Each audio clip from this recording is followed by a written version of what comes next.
Chapter 4. Heroes of Kiju City rise up in defiance. The poem reads, without a confidant, what can be done? The dipper and the ox stand tall and majestic in vain. The frost-covered blade's strange light is hidden. Dust obscures its star-like markings. The sharp edge of the sword lies sadly locked in its sheath, its clear reflection in the water. Who will polish it? The extraordinary talents of Huyin are hard to find. They only accompany the songs of noble guests in their lodgings. This poem, titled The Precious Sword, speaks of the burying of talent, the lack of anyone to appreciate it, all because of the lack of morality in the world, where heroes are not tolerated. Even someone as talented as Li Yuan was not accepted by the court. How much more so would heroes from humble backgrounds be appreciated? They could only mingle in the dust, waiting for their time to act. Moreover, since heaven intended to establish the Tang dynasty and destroy the Sui dynasty, it had secretly hidden a group of assassins who would destroy Yang Guang and meritorious officials who would assist Li Yuan. These heroes not only laid the foundation for his dynasty on the battlefield, but also saved him from danger when they unexpectedly met. Who are these heroes? His surname was Qin, given name Qiang, courtesy name Xubao, a native of Licheng, Shandong. His grandfather was Qin Su, a general of the Northern Qi dynasty, and his father was Qin Yi, a general of the Northern Qi Imperial Guard. When his mother, Lady Enning, gave birth to him, Qin Su said, "Now the Qi state is pressing south against the Chen dynasty and bordering the Zhou dynasty to the west, with endless wars. I must ensure that my grandfather, father, and son can build a peaceful world together." Therefore, he was given the childhood name Tapinglang, peaceful boy. When Tapinglang was only 3 years old, the Qi ruler appointed Qinye to lead troops to guard Kiju. Qinye took his family to his post, while Qin Su protected the emperor in Jinyang. Unexpectedly, the Qi ruler appointed the wrong people, resulting in cruel governance and popular rebellion. The Zhou ruler launched an attack on Qi, and the Qi army was routed. The Qi ruler fled to Kiju, leaving Qin Su and Gao Yanzong to guard Jinyang. After a long stalemate, Yanzong was captured when the city fell, and Qin Su fought valiantly to his death. The historian praised him in a poem. Bitterly fighting under the dark clouds, he risked his life to repay the country's kindness. Even after conquering Wu, his hatred remains. His vow to the vengeful spirit still endures. When the ruler of Qi arrived in Kiju, fearing the daily advance of the Zhou army, he ordered his prime minister Gao Anagung to assist Qinyi in holding the city, while he himself fled to Fenju. Within a few days, the Zhou army arrived, and Gao Anagung attempted to open the gates to surrender. Qinyi said, "The court fears that Qinyi's forces are weak, so it ordered the prime minister to defend the city. Now that we are well rested and our attack is exhausting, we should firmly resist and blunt the enemy's advance. How can a minister of the state like the prime minister have two minds?" Nagong said, "General, you are so short-sighted. The Zhou army is coming with unstoppable momentum. Even the fortified cities of Bingzhu and Yi could not last long, let alone this one. I have received great favors from the state, and I have already acted expediently. Why must you be so reluctant, General?" Qinyi said, "Qinyi and his son swear to die for the country." He ordered his men to guard the city gates and went to see his wife, saying, "The emperor sent Prime Minister Gao to assist me, but unexpectedly he has hindered me, and my forces are in dire straits. I swear to defend the city to the death, so that I may see my ancestors in the afterlife. The Qin family line is entrusted to you." Before he finished speaking, a report came from outside. "Prime Minister Gao has opened the gates and let the Zhou army in." Qinyi hurriedly grabbed his iron spear and rushed out, only to see the Zhou army surging in like a bursting river. Although Qinyi had several hundred elite troops, how could he possibly withstand them? Blood soaked his robes, his body riddled with wounds, and less than 1 in 10 of his men remained. The Qin commander cried out, My strength is exhausted. He drew his short sword, killed several more men, and then committed suicide. The fortified pass fell in a short time, but the generals will remained unbroken in the bloody battle. The more the city walls crumbled, the stronger his resolve became, like clouds soaring to the clouds. At this time, Lady Enning gathered some of her belongings and fled the government office. The streets were already choked with soldiers, causing her maids and servants to scatter in terror. She led the taping Lang, still unsure of what to do, and turned into a quiet alley. All the houses were locked. Hearing a child crying in one house, she knew someone was inside and knocked on the door. Inside was a woman and a child of 2 or 3 years old. She said she was a widow surnamed Cheng, and the child was named Yiling. They were alone. She let them stay temporarily. After the chaos subsided, they used some of their personal valuables to buy a house in a small alley near the Cheng family's residence, and the two families began to maintain close ties. At this time, the state of Qi had fallen, and who would honor the loyal ministers of Qi who had died for their country? They could only mingle among the common people of Qi. Fortunately, the children of the two families were a pair of mischievous children, and by the time they were 12 or 13, they would be causing trouble in the streets and alleys. Later, Cheng Yilang and his mother returned to their old residence in Dong due to a famine, while Lady Enning lived with Xiubao in Licheng.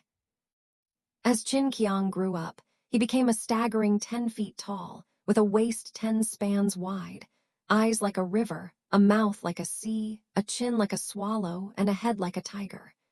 He was extremely lazy when it came to studying, preferring instead to wield spears and clubs and engage in fighting and boxing.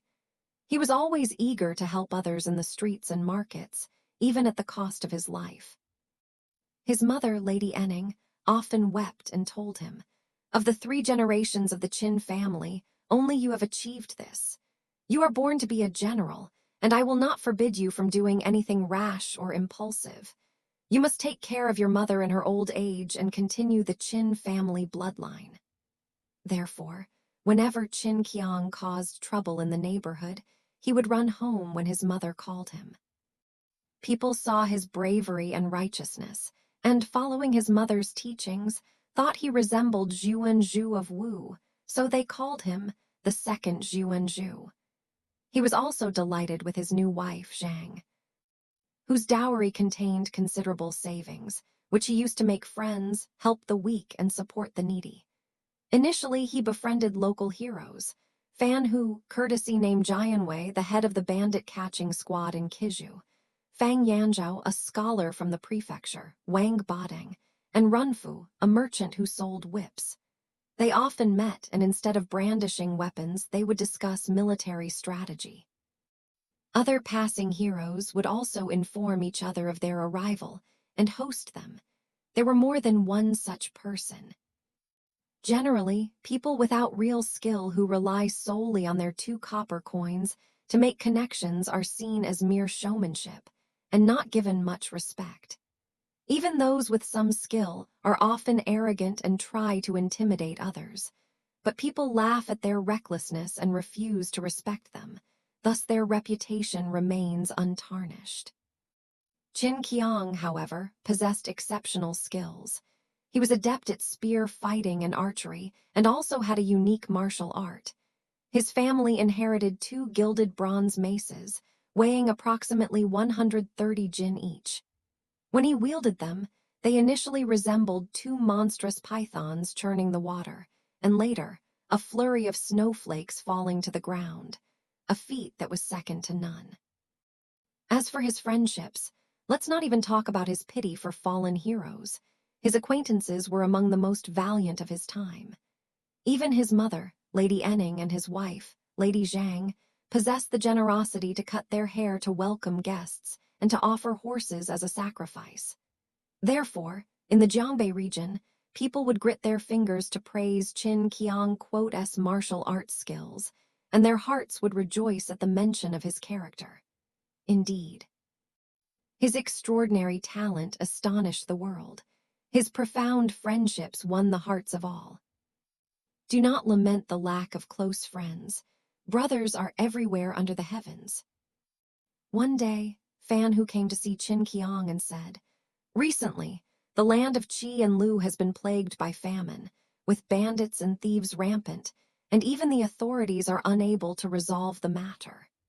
Yesterday, the governor of this prefecture ordered me to recruit a few capable men to apprehend them in this county. I mentioned to you, brother, that your martial arts are unparalleled and your hero is peerless, and I would like to appoint you as the captain and myself as your deputy." The governor was pleased and instructed me to invite you out. Qin Qiang replied, "Brother, it is not my duty to serve as an official. My family has been military families for generations. If I achieve success, I will lead an army for the country, slaying generals and capturing banners, expanding the territory, and bringing honor to my parents and ensuring my children and wife are well off. If I do not achieve success, these few acres of meager land and a few pear and jujube trees are enough to support my elderly mother and raise my wife and children. In these few dilapidated houses with village wine and young chickens, I can chat and laugh with my friends. My ambition has no place to be suppressed, and I will not compose poems. A poem, a zither, a match, a spear, these are enough to wear him down. How can we bow our heads to these corrupt officials and obey their orders? Catching thieves is their achievement. Recovering stolen goods is their money. Besides, we exert all our strength to capture a few robbers, and after they take the money, they release them, accusing us of falsely accusing them. If we were to collude with them, harming innocent people and filling their bowls, we couldn't bear it. What would we do? We won't go." Fan Hu said, "Brother, officials rise from humble beginnings. Merit is accumulated from small beginnings. Even Han Xin started as a soldier. You don't know how to wield a pen, you've lost your literary background, and you can't rely on their connections. This swordsmanship is the only way you can make a living. You should do it." Ashamed of lacking a colorful pen to create flowers at night, relying on a spear to rise to power. Hidden in the mountains of Jiang, unknown to the world, a sharp awl must be drawn from its sheath. As they were speaking, Qin Qiang's mother came out, greeted Fan Hu with a deep bow, and said, "My son, your ambition is great, but what Brother Fan said makes sense. You spend your days idly, which is not a long-term solution. Once you enter the officialdom, your life will be somewhat tied down, and you won't dare to act recklessly. It would be good if you could achieve some merit in capturing thieves and accomplish something. I've heard that your father-in-law is also a former guard of the Eastern Palace. You shouldn't be so stubborn." Qin Qiang was a filial son, and after hearing his mother's words, he dared not speak. The next day, the two went together to see the governor.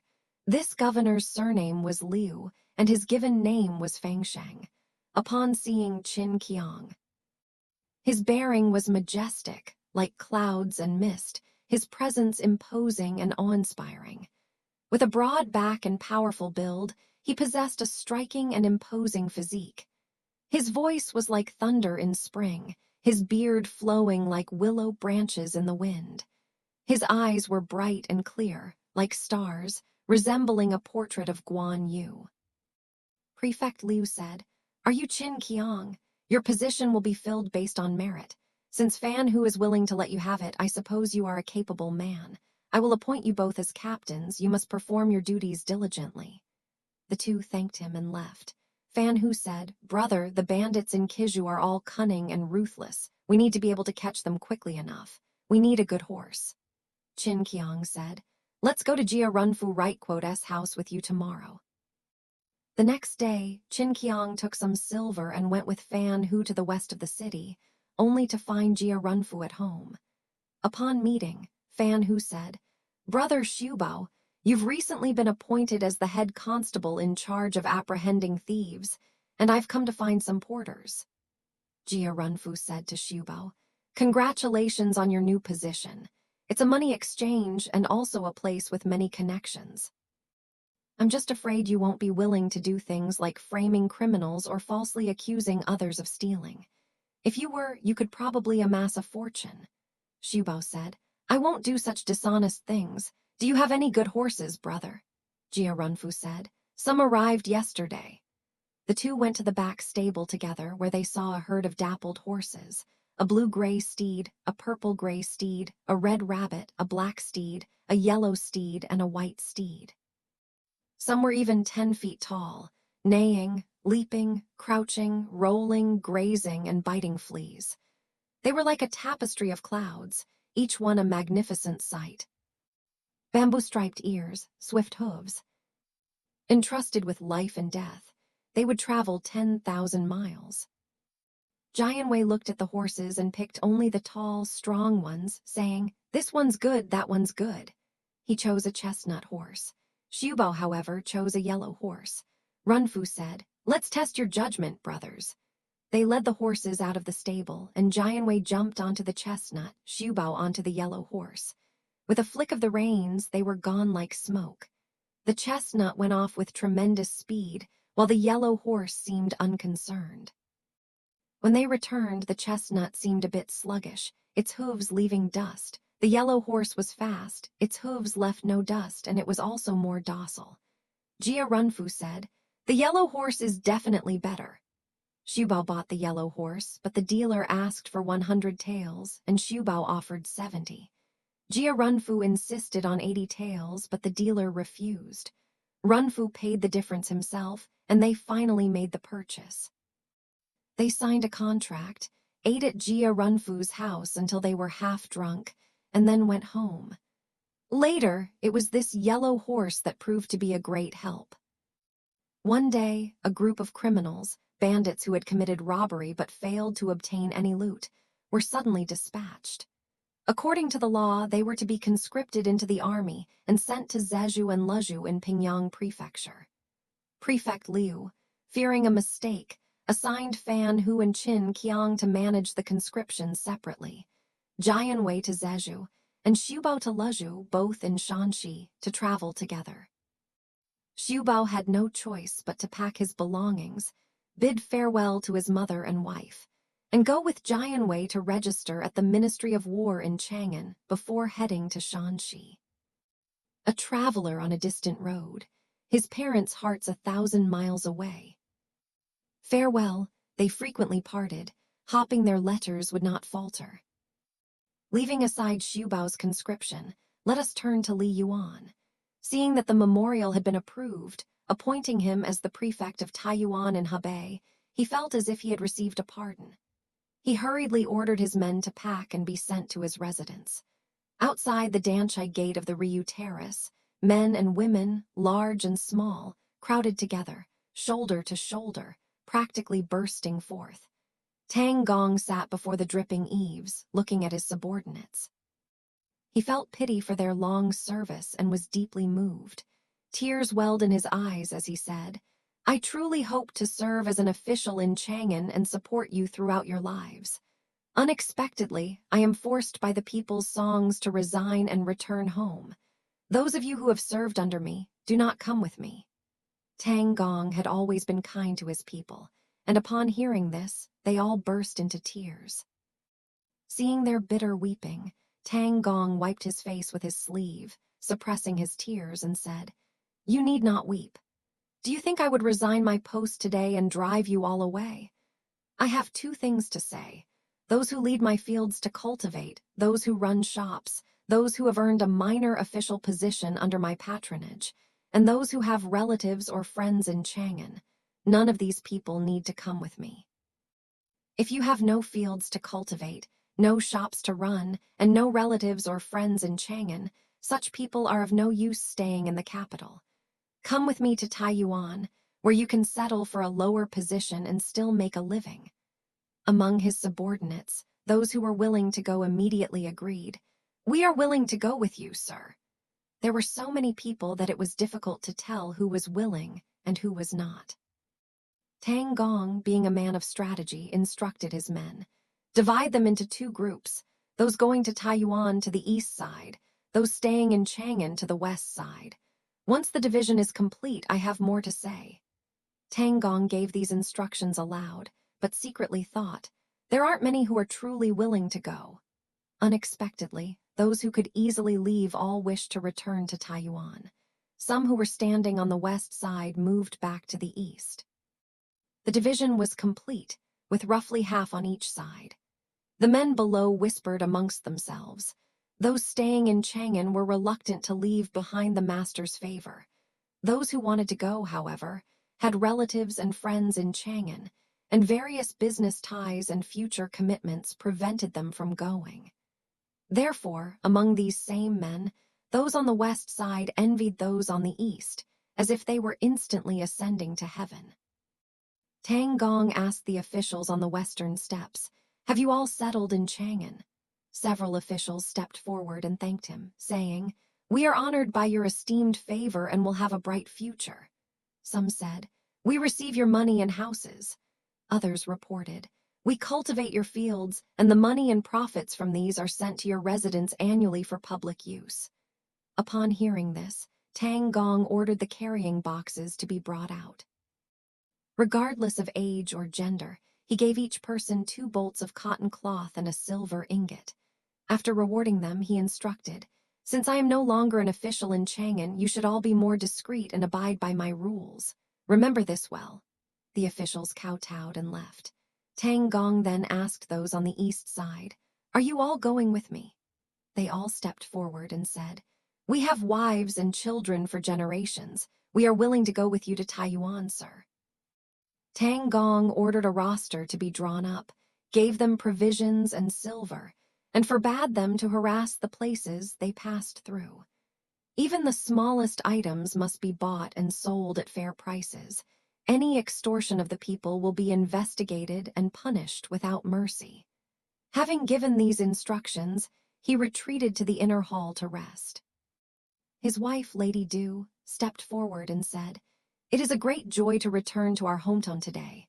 However, I am 6 months pregnant, and the journey by land is too arduous for me, especially with my delivery approaching.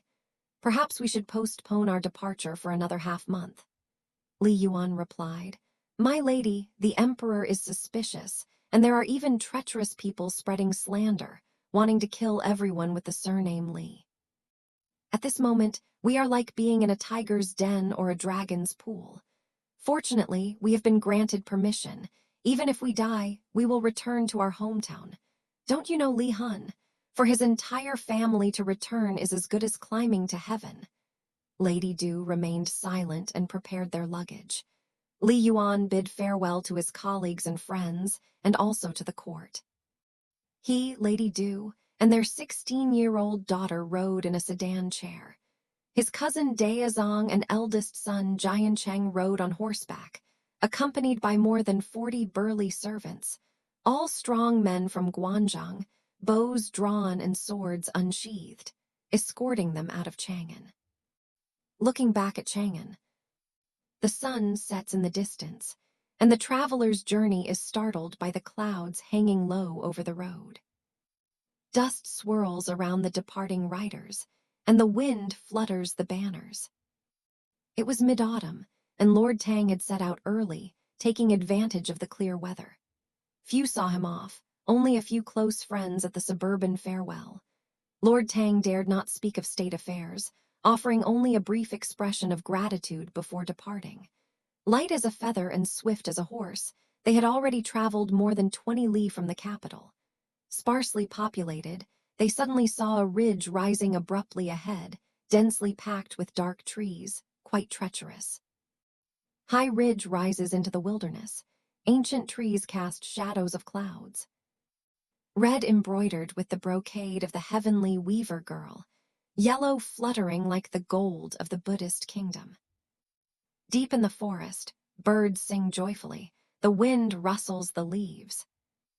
A desolate autumn chill pervades, and the traveler fears he cannot bear it.